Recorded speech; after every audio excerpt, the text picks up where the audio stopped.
song or something. Yeah. Hi everybody. Thanks for having me here today. So before I get going, I have to do a small dedication.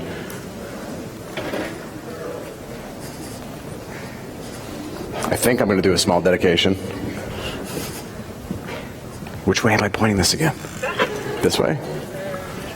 That way?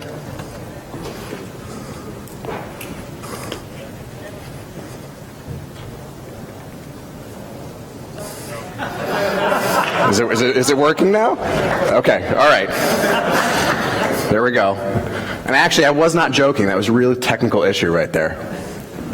Got it, okay.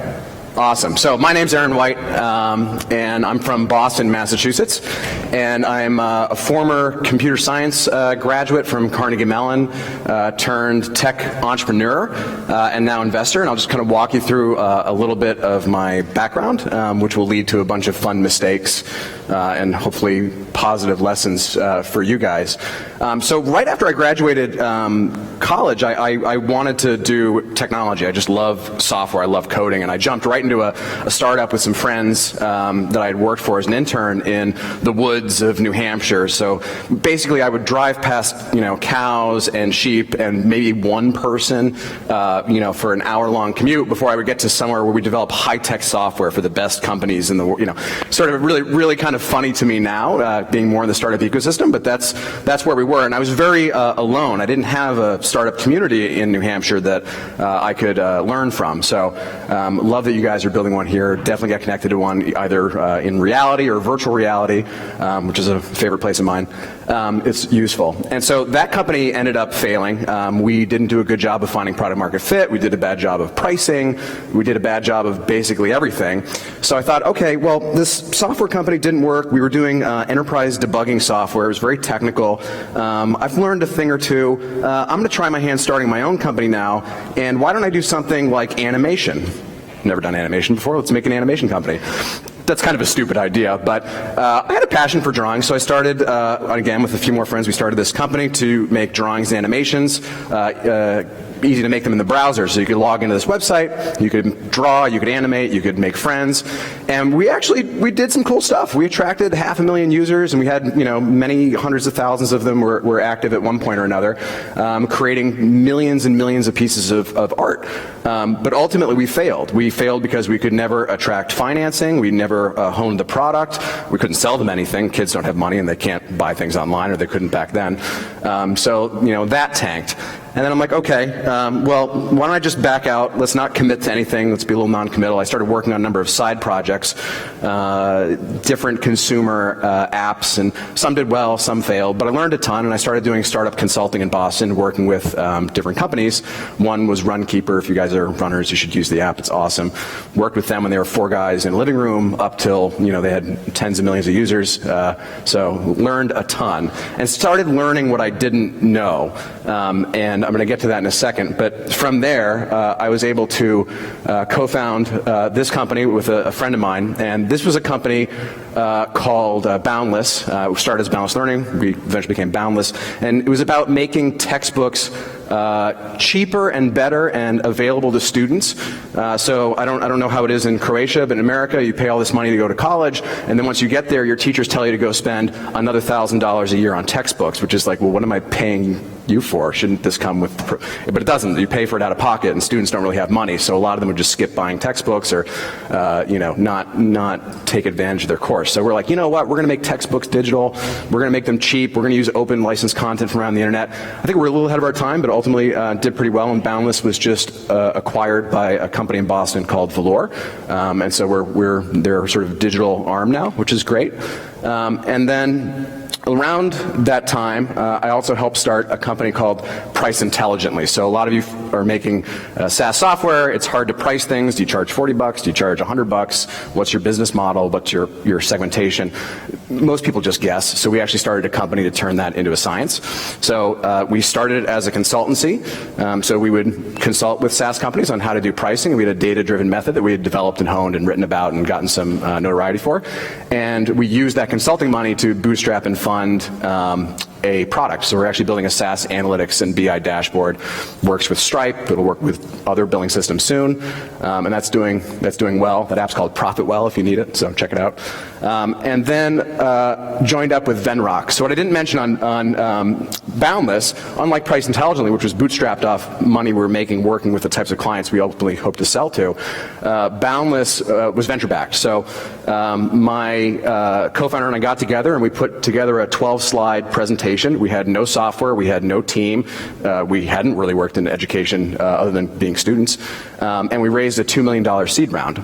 And then 6 months later, we went back out to the funding market and raised an $8 million A round. So we had $10 million in this company in the span of like 6-7 months, and we were like, high-fiving and flying high. And I can say that the way we were able to do that is because we got really good at telling stories. So Venrock apparently liked my storytelling capabilities, so they invited me to join them as a tech investor in the Boston office. And so we do Series A investments in all sorts of high-tech startups. I'll probably talk about a few of our portfolio companies, but that's my background. Beyond that, I'm into virtual reality, European-style board games. Zolkin's great, you should play it. I think it's Croatian, I think it's Czech, but that's me. So this presentation is about stories, so it's story time. And that's not a very memorable title, so if you want to refer to this later, this is the story about Helen Keller, the Kudzu, Babe Ruth, and David Copperfield, and you. And a lot of this is a little Amerocentric, and I apologize for that, so you'll get a little bit of an American history lesson for these different characters as we go. But there you have it.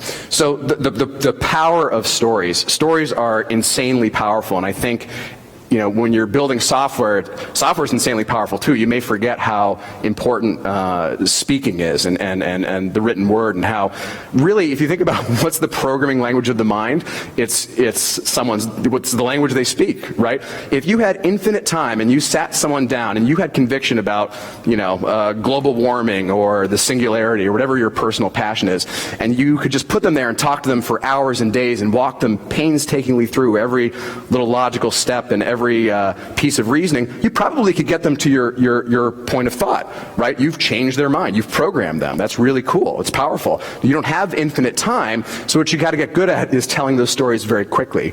And I think quickly and effectively, the number one problem I see on the investor side of the table is that when startups come and tell us about what they're up to, a lot of times they'll just hand us like the business plan and then like take a step back and be like, check that out. And I'm like, I don't know, dude, 100 other people just did that today. Like, I'm not going to see the genius in that, right? Like, you're the genius. You came up with this. Sell me on it. Tell me the story. Who are you? How did this come to be? What's so awesome about it? So the onus really is on you to tell a good story. People won't find it for you, right? They may help you get there, but the more you come prepared, the better you do. And I think this is useful for everybody, no matter what you're doing right now, even if you're not fundraising, because I think telling a good story allowed me to attract the best talent in Boston to my team. Telling a good story allowed us to very quickly form important business relationships. It allowed us to, get our vendors to cut prices because they believed in the mission of making education more affordable, and also raising money. And getting customers, right? Like, students hate textbook companies, and we were like the anti-textbook company, so they wanted to give us a try and work with us. So that's the power of stories. So story number one is about Helen Keller. And I don't know if any of you know Helen Keller, and I know her story, but not the dates. So let me pull out my crib sheet here on when and where she was born, because that's critical to my storytelling. So Helen Keller was born in technical difficulties here. All right, you know what? Doesn't matter when she's born. 1880.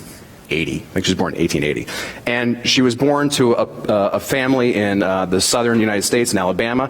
And she was a normal child up until about 19 months. And at 19 months, she caught an infection, some disease, and it left her both blind and deaf.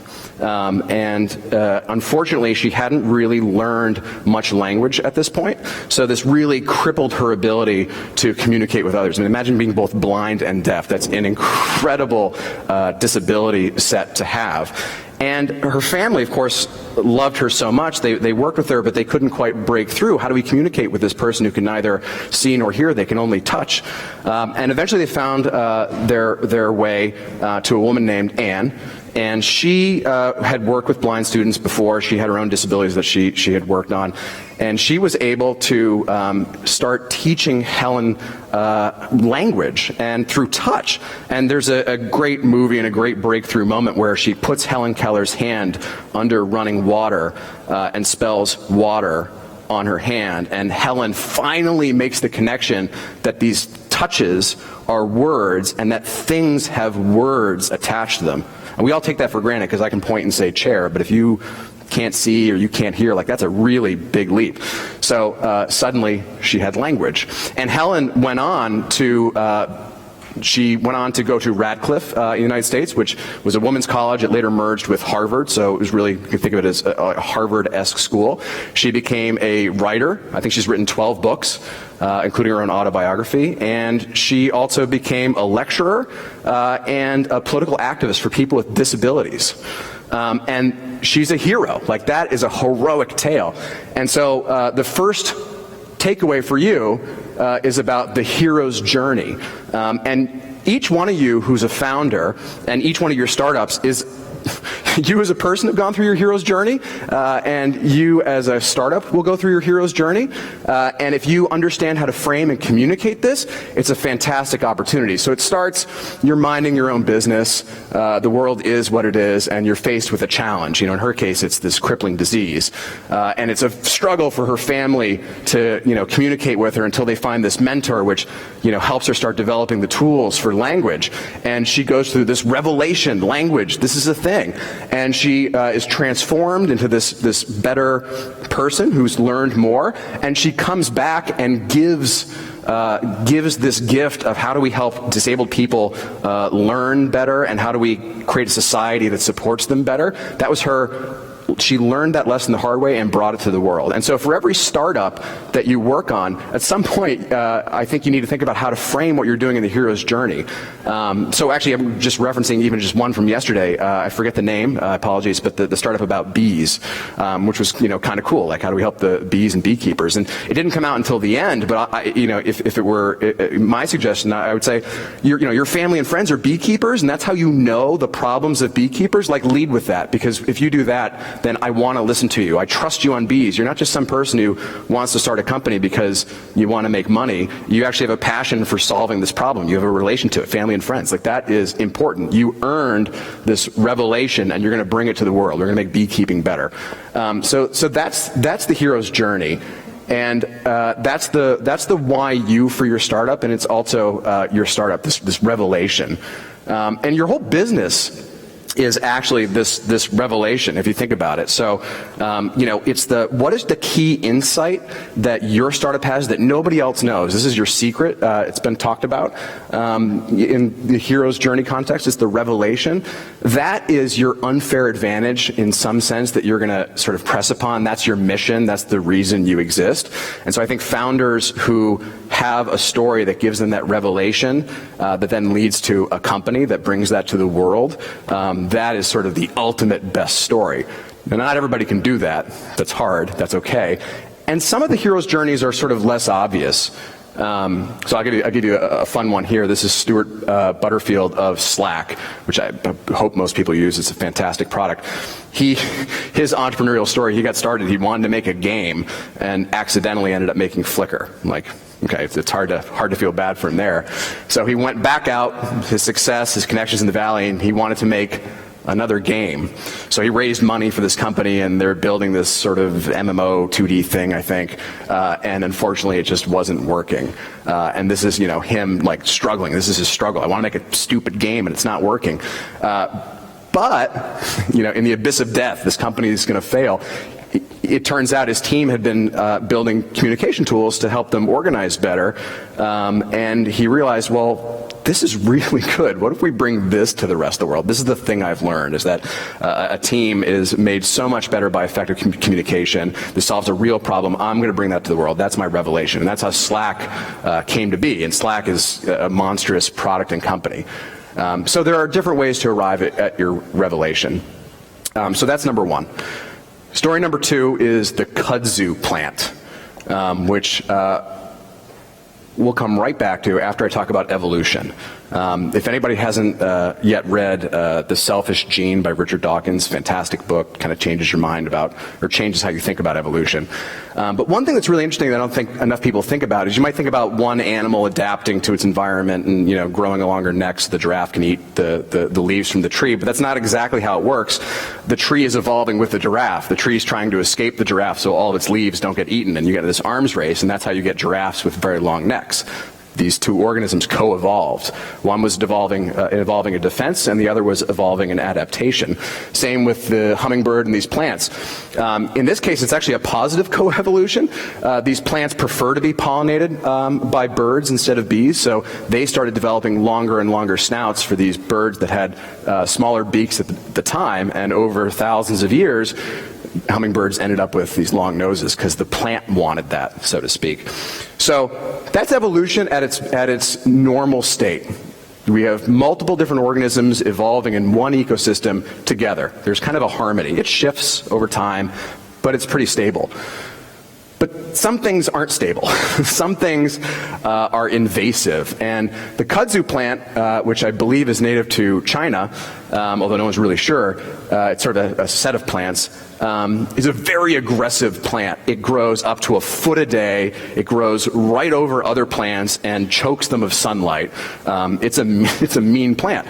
But where it comes from in China, there are these very harsh winters. And so every winter, the snow comes, the bitter cold comes, and the kudzu plant is kind of beaten back by the environment. And it doesn't have the bark of a tree, so maybe it's got less of a basis to build back up from. So it's kind of relatively stable. But we'll flash forward again. We brought the kudzu plant to America. People had discovered it, and they're like, wow, this is really cool. It grows fast and it gives great shade. What if we put the kudzu plant up above our porches? We'd have great shade, natural shade. Wouldn't that be awesome? Like, yeah, that's totally awesome. So the kudzu plant was sold in these high volumes in the south of America. There was only one problem, which is that in Southern American climate, it's very warm year-round. There is no cold to beat back the kudzu plant. So flash forward 100 years, and it's labeled a noxious plant. It's one of the sort of South's worst weed problems. It covers 7 million acres. It's disastrous. It kills all sorts of wildlife. It's as far north now as New York and Nova Scotia. This is one invasive species. There are others. And what happens is when they're transferred from one ecosystem to another ecosystem that was not evolved against them, it has no hope. That's business. That's the same thing with business, right? All these different businesses evolve relative to their environment. What technologies do we use? Oh, PHP, that's the thing. We'll use that. Well, we've got Rails today, right? And like businesses that are built on PHP code bases just can't even begin to take advantage of all the innovation that's happening. We'll use these types of suppliers, and we'll get customers by advertising on TV and telling them to go to a store, right? But you want to tell, if you can, you want to tell the story of disruption. How are you the kudzu plant? What do you have that allows you to go from this ecosystem, smart people all trying to do cool things with tech, and you know tech better than anybody else, and you know what young people like better than anybody else. How do you take that and go to an industry that is totally unsuspecting? They have no idea what's coming. They're sitting ducks, and like the kudzu plant, you'll just grow right over them and choke them with sunlight. So be the kudzu. One of my favorite kudzu plants is Uber, right? And Uber's a kudzu plant because the taxi industry in America is just awful, right? Like there's even a show on TV about taxis and how sort of awful the situation and the people are. And you have to have these really expensive medallions to even have the right to operate a taxi because of all this different regulation that's been kind of accruing for a long time in our legal system. Well, so Travis looks at the taxi system and goes, okay, well, it sucks. I can't get one when I need one. They're awful. I can't pay. They tell me the credit card machine's broken, but it's not, and I never have cash. Like, how can I fix this? And that's fine. That's a great, noble thing to do. You could go start another taxi company. There's nothing different about that, right? There's no disruption there. So instead, he finds what amounts to a legal loophole. And the loophole is, and you guys already know all this, so I'm repeating it, but the loophole is if you pre-arrange a ride technically it's not hailing a cab. You don't need a medallion. You don't need to do anything with regulations. You can just say, yeah, that's cool. And when those rules were written, not a problem. You can't prearrange a ride any way other than doing a phone call and having someone drive across town. But in a world where everybody has mobile phones, that's a massive opportunity. And now Uber's a kudzu plant. We don't need to buy cars. We don't need to buy medallions. We don't need to hire drivers, do anything. We're just going to put this app in everybody who owns a car's hand and everybody who needs a ride. Boom! Like spreads like wildfire, not just across the U.S., but internationally as well. He is a kudzu plant. And that is the story of disruption. So I think if you're trying to say, my product's disruptive, you need to show people how your technology, your product is being brought to an ecosystem that is unprepared to defend against it. Otherwise, it's just a better mousetrap. It's not actually disruption. That may be okay, but if you're telling the story of disruption, this is how you do it. Another fun one from the Venrock portfolio company is a company called Dollar Shave Club. And this is great. Maybe you've seen their funny video. If not, it's a riot. You should watch it. But what they do is they sell people razor blades, right? If you want to shave, you need razor blades. Great. Nothing high-tech about this. But sort of like Uber and the kudzu plant, he has his learnings that he's taken from the high-flying startup world and brought to this ancient, not ancient, but stupid industry of like, we make blades and we put them on store shelves and then we advertise on TV and people go in and buy them, which is just, what? That makes no sense. If you're using razor blades, you use them weekly. It'd be more convenient if they were brought to you, right? So he does direct response advertising online to build subscribers who give him money monthly automatically, and he gives them razors automatically. It's a match made in heaven.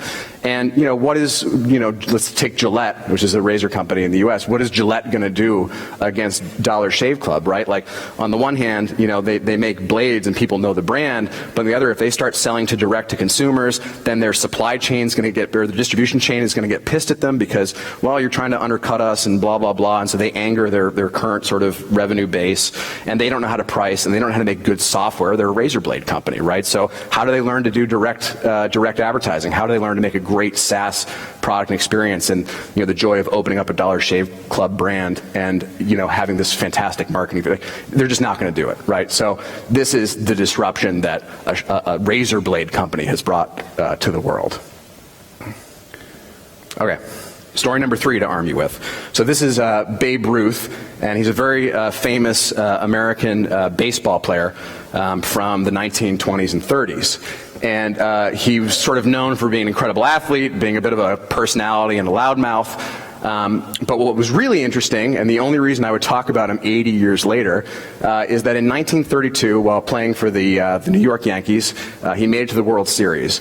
And while they were in the World Series, there was a very tense game, and people were booing him and throwing lemons, and he's just wasn't clear they were going to win, and he tried to make some good plays and failed.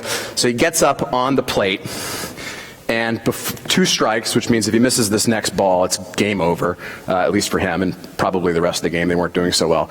And he looks to the outfield, and he points, like very confident, like, I'm right over there. I'm putting that ball right fucking there.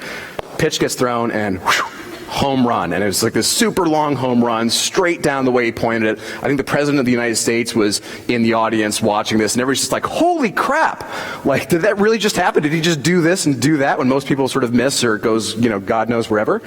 And this is the famous called shot, the Babe Ruth called shot. I hate sports. Like, I'd rather be back in virtual reality or playing Angry Birds. So the fact that I'm talking about this called shot, in 2015 as a non-sports player, just kind of gives you a sense of how powerful and how resonant this moment, the story was. And I think with startups, one thing that you need to do is get really good at calling the shots. Because calling a shot, it's one thing to have great traction, right? That's fantastic. And it's a total other thing to say, you know what I'm going to go do? I'm going to go put this startup right over there. I have nothing now. I'm going to go get 10,000 users and build a prototype product, and in 8 months, I'm going to be right there and tell everybody about it. And then flash forward 8 months, and you come back, maybe to an investor, maybe to someone you want to hire. This is how my co-founder for Balance recruited me. He perform some called shots. And you say, remember 8 months ago? Yeah, I said I was going to put it right over there and do all these things. Well, I did that. And now in the next 8 months, I'm going to put it right over there. I'm going to raise money right now, and we're going to get to this position, and we'll be able to raise another round over there. I'm going to call the shots. This works incredibly well for recruiting key players if they're a little bit hesitant about, the quality of your execution. And it works especially well for financing. When I mentioned that we raised our financing for Boundless primarily on a good first story, that was great. But one thing we were smart to include in it was, okay, in 1 year's time with this runway that we have now, we're going to go accomplish X, Y, and Z. And some people didn't fund us. Obviously, one or two did, thankfully. And we came back not a year later, 6 months later, and said, yeah, all you guys, we did exactly that. And that made it so much easier to raise the next round because people had confidence that we could really execute. We called the shots. And I think that's great. You may have to pivot, you may have to change what you're doing, but if you can frame your data and your execution ahead of time and really deliver on it and tell that story of the called shot, that's super powerful. So do that. Okay, and my final story and a sort of American celebrity, although this one's maybe a little more international, is David Copperfield. I don't know if any of you watch Magic, but David Copperfield was huge. He was the world's most popular, successful magician of all time. I think when parents see their kids playing with cards, they're like, oh no, don't do magic tricks. But he went on to grow something like $4 billion, marry a supermodel, and just was this larger than life character, and incredibly successful businessman. And I remember as a kid watching one of these sort of massive David Copperfield televised specials where we'd talk about it for weeks before it happened, and everybody was tuned into this one channel watching David Copperfield. And he did a called shot. He said, I'm going to make the Statue of Liberty disappear, right? And then he did it. Okay, well that's impressive if you can make the Statue of Liberty disappear. Probably didn't actually make it go anywhere, but what he did do was he framed exactly what he was going to do in a way that influenced how his viewers watched his performance. So he didn't say, I'm going to make it disappear and then make it disappear. Magicians, successful ones, have far better patter, how they set up what they're about to do and how they sort of misguide you while they do it. He said, listen, if one were to make the Statue of Liberty disappear, what would have to happen? Well, certainly you wouldn't be able to see it from where we're sitting, but I've got a helicopter up there, and you can see it now, so the helicopter would not be able to see the Statue of Liberty, clearly. I've set up spotlights, so if you see spotlights going through where the Statue of Liberty used to be, then you'll know the statue disappeared. And sure enough, all those things were true. The helicopter couldn't see it, the spotlights went right through it, people here were amazed, oh my God. But what's the powerful lesson here to me, don't deceive your investors. Don't deceive your customers. Don't deceive your coworkers. That's not the point. The point is, if you tell a story so good, if you frame the theory of, if my startup's going to work, then these things need to be true, right? Or if you believe these things are true, then you ought to believe that my opportunity is a valid one, or at least one worth trying, right? You frame the theory of what makes the startup possible and what are the conditions under which it'll be acceptable or successful. If you can come up with that theory about what allows your startup to be and to grow, and you can share that with others, you help other people think the same way you do. You tell a good story to get them to come to the same point of view you have quicker. Now, again, don't deceive people, and the sophisticated folks can never, not can never, but are rarely deceived. You'll tell me like, well, my startup's going to put a man on the moon with teleportation. I'm like, pretty sure we don't have that yet, and you don't have a background in like future science, so probably not going to happen. People will do their diligence, but if you frame the theory, I could do all the diligence in the world before thinking about investing in your startup and go, yeah, this kind of works out, but this person told me that everybody in America is going to have a cell phone, in X number of years. There's an opportunity to build a new messaging app or Uber or whatever it might be. I go, okay, you're framing it for me, right? Like, these are the conditions under which this opportunity is created and can be successful. So do that. I don't think people I love when a founder comes to me. I want to hear their story. I want to hear their hero tale. Why you, right? What did you do that's so special? How did you learn this secret knowledge? What's your revelation you're going to bring to the world? What is your disruption? What is the thing that makes it unfair for anybody that would try to compete with you or that exists? And tell me how to think about this. Because if you don't have a theory, I don't think you're going to know when it's not working, right? Your theory could be, well, when I'm making money, it's working. That's a really crappy theory because you might just keep going forever thinking, well, making money is true in the future. But if you said, well, listen, if I can't acquire users to my site for under, $100, then I'm never going to be able to make money because I've already tested pricing, and pricing comes in at, $10 a month, and we predict sort of, this amount of churn. You've got a theory. It's a very simple thing to look at and go, okay, I can't crack this nut, or this thing turned out not to be true. Let's pivot. Let's do something else. Let's adapt the theory. So create the theory. If you're pitching people, don't be wrong, but that's easier said than done. So I told myself not to forget to put the conclusion here. So there it is. And the conclusion is really just that this set of tools, hopefully you'll find useful.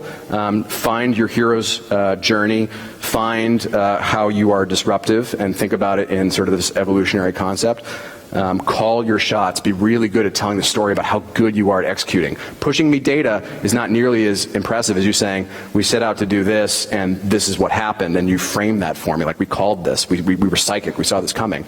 And then know that your startup is an experiment. All startups are experiments. Define the experiment. Don't just wing it. That's fine when you're exploring, but when you start investing in it, serious time, serious money, write the experiment down. Tell people the story of that experiment.